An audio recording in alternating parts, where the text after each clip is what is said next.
भारत भूमि अखंड हो रहे सुरक्षित देश, युग युग तक जीवित रहे यही अमर संदेश, यही अमर संदेश। जिस देश का इतिहास नष्ट हो जाए उस देश को भी नष्ट होने में ज्यादा समय नहीं लगता है। यह बिल्कुल अकाट्य सत्य है। मैं आपसे पूछना चाहता हूं कि ऐसी धरती पर कौन सी जाति होगी जो जाति अपने महापुरुषों के निंदित दूषित जीवन को सुनकर के प्रसन्नचित होती हो, खुश होती हो। या मैं आपसे पूछता हूं, आप लोगों में ऐसा कौन सा ऐसा व्यक्ति होगा आपके परदादा का, आपके दादाजी का चरित्र बहुत उज्जवल रहा हो और कोई व्यक्ति आपके दादाजी पर उंगली उठाए कि आपके दादाजी व्यभिचारी थे, दूसरों की औरतों को अपने घर में रखते थे और भी बहुत सारे स्त्रियों के साथ उसके नाजायज संबंध थे। मुझे बताइए, क्या आप इस बात को स्वीकार करेंगे? कोई भी जिसके अंदर भी स्वाभिमान जिंदा है वो अपने पूर्वजों का अपमान सहन नहीं कर सकता। मेरी माताओं, मैं भी यही कहना चाहता हूं। मैं पूछना चाहता हूं आपसे, क्या कृष्ण हमारे दादा परदादा नहीं है? क्या हम भगवान कृष्ण की संतान नहीं है? क्या कृष्ण हमारे आराध्य नहीं है? जब भगवान कृष्ण के जीवन पर दूषण उछाला जाता है, कीचड़ उछाली जाती है, तो फिर हमको परेशानी क्यों नहीं होती? विधर्मी लोग, नालायक लोग हमारे धर्म ग्रंथों में मनमाने तरीके से मिश्रण करके उनको कलंकित करने का प्रयास करते हैं, उनके जीवन को। लेकिन हम लोग ऐसे मूर्ख बने बैठे हैं, हम लोग ताली बजा बजा करके उन चीजों को सुनते रहते हैं। और दुर्भाग्य की बात तो यह है कि अपने दादा परदादा महापुरुषों के कलंकित जीवन को सुनने के लिए ये हिंदू समाज बड़े बड़े पंडाल सजाता है। व्यास महाराज आते हैं जो एक एक दिन की लाखों लाखों रुपए में दक्षिणा लेते हैं और उन दक्षिणा लेकर के बड़े लाखों के पंडाल सजा करके क्या सुनाया जाता है? यही तो सुनाया जाता है कि मनिहारी का वेश मनाया और श्याम चूड़ी बेचने आया। मैं पूछना चाहता हूं, क्या उस योगीराज भगवान कृष्ण का यही काम था? आज गीत प्रतियोगिता चल रही है देश में, गीत गा रहे हैं, भजन गा रहे हैं कि रात श्याम सपने में आगे दहिए पी गए, रात श्याम मेरी चुनरी पकड़ी चुनरी हो गई। ये क्या हो रहा है भाई? अरे चिंतन करो, सोचो। मैं अपनी वेदना आपके बीच में रखना चाहता हूं और इसलिए मैं आज कहना चाहता हूं कि एक देश में सीरियल बना, सीरियल का नाम है राधा कृष्ण। खूब चल रहा है, जो राष्ट्रवादी लोग हैं उनको चिंता है इस सीरियल पर, और हमारे भोले भाले हिंदू सीरियल बनाने वालों को धन्यवाद दे रहे हैं, बोले अच्छा है भगवान जी का सीरियल बना है। लेकिन मेरी माताओं, मैं आपसे पूछना चाहता हूं, आज हिंदू समाज किस गर्त पर जा रहा है? मैं आपसे पूछना चाहता हूं, भगवान श्री कृष्ण की पत्नी का क्या नाम था? अगर भगवान श्री कृष्ण की पत्नी का नाम रुक्मणी था तो राधा जी कौन थी? मैंने एक स्कूल में जाकर के कॉलेज में लेक्चर दिया, मैंने पूछा बच्चों से कि राधा जी कौन थी, तो एक मेरी बेटी खड़ी हो गई बहन, उसने कहा स्वामी जी राधा जी लवर थी कृष्ण की। उसने जब सुना, भाई यही तो चल रहा है समाज में। आज मैं यही बताना चाहता हूं कि भगवान कृष्ण के चरित्र को किस प्रकार से दूषित किया गया। हमारे देश में आज बहुत सारी कथाएं होती हैं माताओं, और आप कथा के बीच बीच में एक शब्द सुनते हैं, जैसे 5 मिनट 10 मिनट कथा आगे चली तो व्यास जी क्या बोलेंगे? प्रेम से बोलो राधे राधे। सब यही बोलते हैं राधे राधे। आज हमारा अभिवादन भी क्या बन चुका है? राधे राधे। पहले लोग नमस्ते जी बोलते थे, पहले लोग राम राम जी भी बोलते थे, सीताराम भी बोला करते थे, यहां तक सब कुछ ठीक था। लेकिन आज राधे राधे चल रहा है। हर कथा के अंदर राधे आ चुकी है, हर तीर्थ स्थल के अंदर राधे आ चुकी है। आप ब्रज क्षेत्र में रहते हैं, वृंदावन में जाइए, दुनिया के लोग आते हैं और दुनिया के लोग आकर के वहां एक व्यापार चल रहा है आजकल। माथे पर क्या लिखवा रहे हैं जी? ये मेरी बहनें जा रही हैं, पढ़ी लिखी नौजवान लोग जा रहे हैं, माथे पर लिखा हुआ है राधे राधे, गालों पर क्या लिखा हुआ है जी? राधे राधे। अब इनसे पूछा जाए कि भाई राधे जी कौन थी, आज यही सुन लीजिए कि राधे जी कौन। सब जगह राधे राधे हो रहा है, लेकिन राधे को मर्म किसी ने नहीं जाना, राधे को समझा नहीं। और मैं आपसे यदि ये बात बताने लग जाऊं, आज बहुत ज्वलंत मुद्दा आप लोगों के सामने है, मेरी बात को स्वीकार करने का, अगर आपके अंदर शंकाएं होंगी समाधान करने का मेरा काम है। लेकिन बात को आप सुनिएगा और सुन करके कान से मत निकाल दीजिएगा। भगवान श्री कृष्ण का जीवन इतना पवित्र जीवन है मेरी माताओं। महर्षि दयानंद सत्यार्थ प्रकाश में लिखते हैं कि कृष्ण का जीवन इतना पवित्र जीवन, उन्होंने जन्म से लेकर के मृत्यु पर्यंत कोई भी किसी भी प्रकार का निंदित कर्म नहीं किया। इतना आप एक तरफ आप लोग भगवान कृष्ण को ईश्वर का अवतार मानते हैं सनातनी लोग, और आप लोग ये कहते हैं कि भगवान धरती पर धर्म की स्थापना के लिए आते हैं। यही लोग तो आप लोग मानते हो। अगर भगवान कृष्ण ईश्वर के अवतार हैं और वो धर्म की स्थापना के लिए आए हैं, तो मैं आपसे पूछना चाहता हूं, मुझे आप लोग बताएं, क्या लड़कियों के नहाते हुए कपड़े उठाना ये धर्म है? क्या किसी की बहन बेटी को छेड़ना, उसके साथ व्यभिचार करना क्या धर्म है? क्या चोरी करना धर्म है? बताइए आप मुझे, क्या ये धर्म की कोटि में आता है? क्या दूसरे की महिलाओं के साथ में डांस करना, नाचना ये धर्म है? इसको आप धर्म मानेंगे? और यदि आप इसको धर्म मानते हैं, तो यदि आपका पति किसी दूसरे की स्त्री के हाथ पकड़ के नाचने लग जाए, तो क्या आप लोग इसको स्वीकार करेंगे? हम लोग राधे राधे तो बहुत बोलते हैं, राधे के भक्त हैं, लेकिन यदि आपके पति एक दूसरी राधा को घर में ले आए, तो आप उसको स्वीकार करेंगे क्या? कोई स्वीकार नहीं करेगा। बस कहने कहने में तो राधे राधे जी ठीक है, लेकिन जीवन में अपना करके देखो, आप उस व्यक्ति की क्या दुर्दशा कर देंगी, आप स्वीकार नहीं कर सकती। राधा कौन थी, क्या आप लोगों ने जानने का प्रयास किया? उस योगी राज भगवान श्री कृष्ण के जीवन को कितना गंदा, कितना दूषित कर दिया। और आज इन्हीं चीजों का आधार बनाकर विदेशी विधर्मी लोग हमको बोलने नहीं दे रहे। मैं अभी कुछ दिन पहले मध्य प्रदेश के अंदर गया, आदिवासी क्षेत्र के अंदर गया, वहां क्रिश्चियन लोगों ने 13 परिवारों को हिंदू से क्रिश्चियन बना दिया। मुझे जब वेदना हुई, मैं उन लोगों के पास में गया, उनकी पूरी फौज एकत्रित थी, बहुत सारे हिंदूवादी संगठन भी वहां मौजूद थे। और जब मैं पहुंचा, मैंने पूछा, भाई क्या बात, क्या दिक्कत हो गई? आपको कृष्ण अच्छे नहीं लगे? आपको भगवान राम अच्छे नहीं लगे? आखिर ईसा मसीह में कौन सी ऐसी विशेषता थी कि आप लोग राम कृष्ण के बेटों ने आज राम कृष्ण को तिलांजलि दे करके ईसा मसीह को अपना भगवान मान लिया? उन लोगों ने मेरे से एक बात कही, स्वामी जी, वहां उनके फादर भी बैठे हुए थे, उन्होंने मेरे से कहा, स्वामी जी आप भगवान राम कृष्ण के जीवन की बहुत दुहाई दे रहे हैं। आप कह रहे हैं कि कृष्ण का जीवन इतना पवित्र है, ईसा मसीह का जीवन तो कुछ भी नहीं था। लेकिन मैं आपसे पूछना चाहता हूं, आप मेरे प्रश्न का उत्तर देना मेरी माताओं बहनों, और आप उस प्रश्न को, जो फादर ने प्रश्न किया था, आप उस प्रश्न की गंभीरता तक जाना। वो फादर मेरे से कहता है, हमारे एक तरफ हमारे ईसा मसीह हैं, एक तरफ आपके भगवान श्री कृष्ण हैं। ईसा मसीह ने धरती के लोगों के पापों की गठरी बांध करके सिर पर चढ़ रख करके और वो शूली पर चढ़ गए। ईसा मसीह के बारे में जो लोग उन्होंने कथा बनाई हुई है, कहते हैं कि धरती के सारे लोगों के सारे जितने भी पाप थे, पुराने पाप और आगे जितने भी लोग पाप करेंगे, सारे के सारे पापों की गठरी ईसा मसीह ने बांधी, अपने सिर पर रखी और शूली पर चढ़ गए। आगे उनका ईसा मसीह को मानने वाला व्यक्ति कितना ही पाप करे, उनकी मान्यता है कि उसको पाप नहीं लगता। सारे के सारे पापों को तो ईसा मसीह ले गए, हरण कर गए ईसा मसीह। वो व्यक्ति मेरे से कहने लगा, स्वामी जी एक तरफ तो ईसा मसीह हैं कि जो धरती के लोगों के पापों की गठरी बना करके सिर पर रख करके और शूली पर चढ़ गए, एक तरफ आपके भगवान कृष्ण हैं जो यमुना जी में नहाती हुई लड़कियों के कपड़े उठा करके और पेड़ पर चढ़ गए। आप मुझे बताइए ईमानदारी से, ईसा मसीह अच्छे हैं या आपके कृष्ण अच्छे हैं? वहां बहुत सारे तिलक लगाने वाले लोग बैठे थे।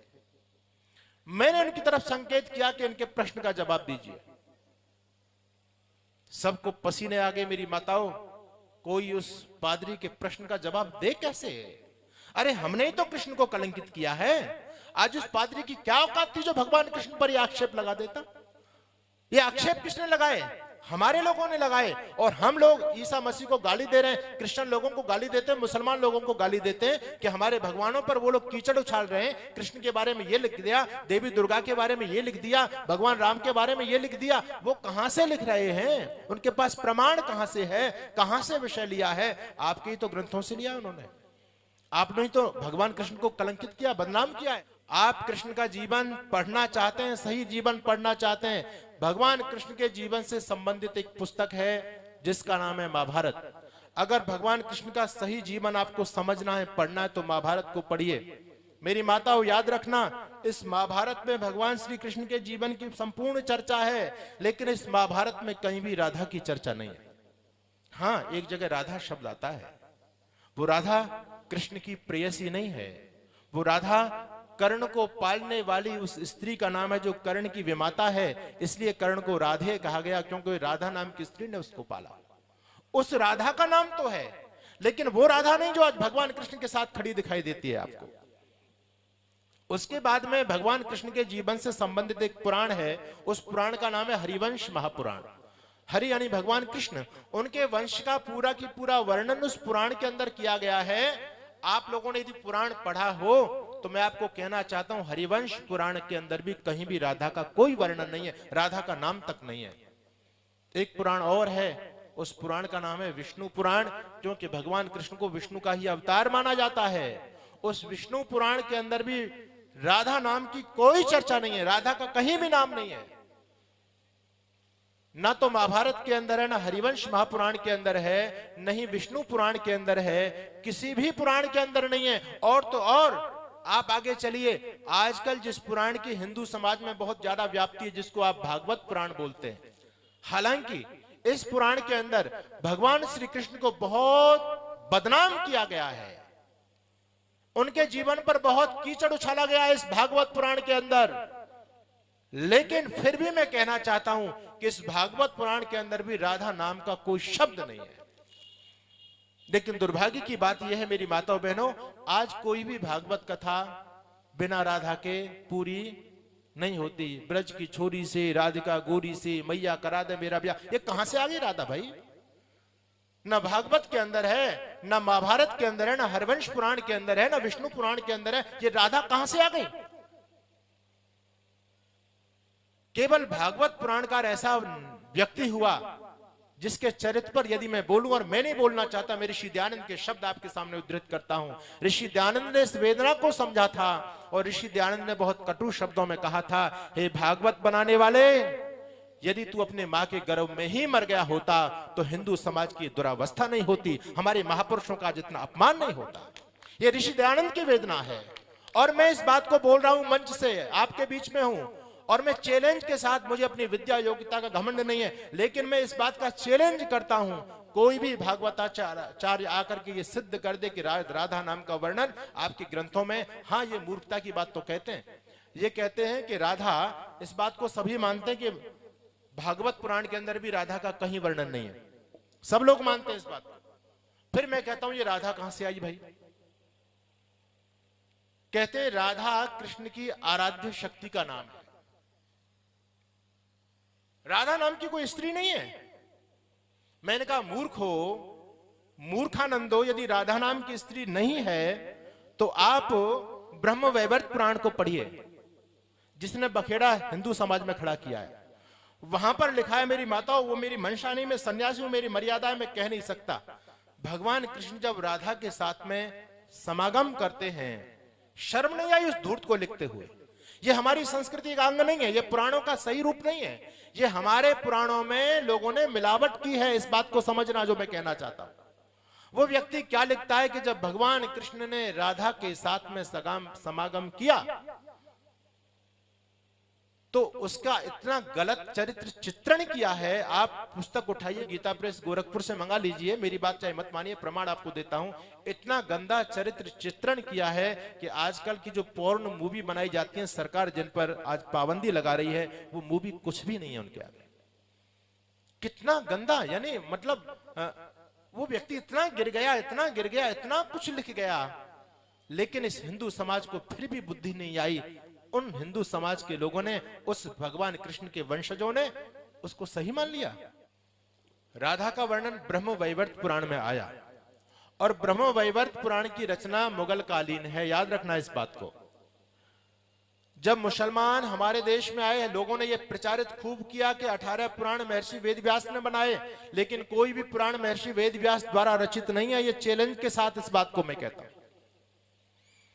ये सारे के सारे पुराण मजहब को चलाने वाले लोगों ने बनाए, और नवीन पुराण भी आज बन रहे हैं, आज बहुत सारे नए पुराण बन गए। तो एक पुराण है ब्रह्म वैवर्त पुराण, इस पुराण की रचना मुगल कालीन है, मुसलमानों के समय में लिखा गया। और मुसलमान लोगों ने जानबूझ करके हमारे कुछ पेटू लोगों को खरीदा, जो संस्कृत को जानते थे उन लोगों को खरीदा, उनको पैसा दिया और संस्कृत में हमारे महापुरुषों को कलंकित कराने का हमारे ही लोगों ने, जो भाड़े के टट्टू थे, जो पैसों में बिक गए, उन्हीं नालायक लोगों ने भगवान श्री कृष्ण के जीवन पर दूषण उछालाया है। और क्यों करा मुसलमान लोगों ने?